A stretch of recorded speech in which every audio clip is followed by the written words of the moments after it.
अगर जीते तो? जैसे ही एक दुर्दांत सैनिक ने यह बात पूछी, सभी की नजरें अहमद शाह अब्दाली के चेहरे पर गड़ गई।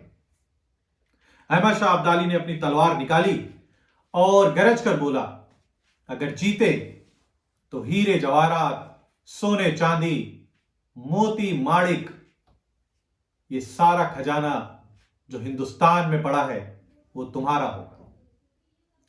हिंदुस्तान जैसे वैभवशाली देश पर तुम राज करोगे। हिंदू औरतें, उनकी बेटियां और खुद बहुत सारे हिंदू तुम्हारे गुलाम होंगे। तभी दूसरे सैनिक ने पूछा, अगर अगर हार गए तो? अगर तुम हार गए तो तुम्हारी जो मौत होगी वो कुत्ते की मौत होगी। तुम्हारे शरीर को कफन तक नसीब नहीं होगा। चील, कौए, गिद्ध तुम्हारी बोटी बोटी नोच कर खा जाएंगे। इसलिए तुम्हारे पास हारने का कोई विकल्प नहीं है। तुम हार नहीं सकते, तुम्हें हर हाल में जीतना ही होगा। और इसके बाद बहुत सारे अफगान लुटेरे, तुर्क लुटेरे, अपराधी, अरब के अपराधी, ये सारे लोग जो सैनिक नहीं थे, लेकिन वो अहमद शाह अब्दाली की सेना में जुड़ते चले गए। एक बहुत बड़ी सेना तैयार हो गई, क्योंकि उनके मन में एक लालच था कि अगर हिंदुस्तान की सत्ता मिली तो वैभव का बंटवारा होगा। दूसरी तरफ थे मराठे, महान योद्धा, देशभक्त, राष्ट्रभक्त और वेतनभोगी। उन्हें वेतन मिलता था। वो कोई अपराधी नहीं थे, कोई लुटेरे नहीं थे, वो राष्ट्रभक्त थे। देश के लिए अपनी जान न्यौछावर करने का जज्बा रखते थे। आज के समय में अगर आप देखिए तो कुछ ऐसा ही हो रहा है।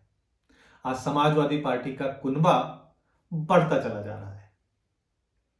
बहुत सारे लोग उस तरफ जुड़ते चले जा रहे हैं, क्योंकि उनको मालूम है कि अगर जीत गए और सत्ता मिल गई तो हीरे जवाहरात, ऐश्वर्य, वैभव, सत्ता की शक्ति, बहुत सारे प्रोजेक्ट्स में जो मलाई है उस सब का बंटवारा होगा।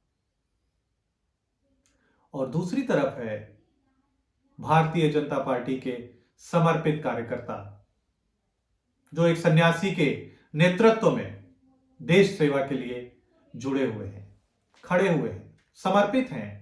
आरएसएस के बहुत सारे कार्यकर्ता, भारतीय जनता पार्टी के कार्यकर्ता, जिन्हें शायद सत्ता की भागीदारी से कोई मतलब नहीं है, पर वो समर्पित हैं देश सेवा के लिए, राष्ट्र सेवा के लिए।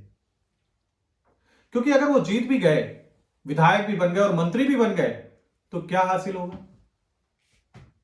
शायद किसी चौकी इंचार्ज भी उनकी बात को उतनी सी भी तवज्जो नहीं दे। और हाथ क्या आएगा? हाथ आएगा हिंदुत्व और राष्ट्रभक्ति का झुंझुना। तो अब ऐसे समय में जनता को यह निर्णय लेना है कि उन्हें जाना किस तरफ है। उनका जो अपना एक संवैधानिक अधिकार है, एक उनके पास सबसे बड़ी जो ताकत है, जिसका 5 साल में वो एक बार प्रयोग कर सकते हैं, उस अपनी ताकत का, उस अपने अमूल्य मत का उनको प्रयोग कैसे करना है, यहीं पर आपके विवेक की परीक्षा होगी। धन्यवाद। जय श्री राम।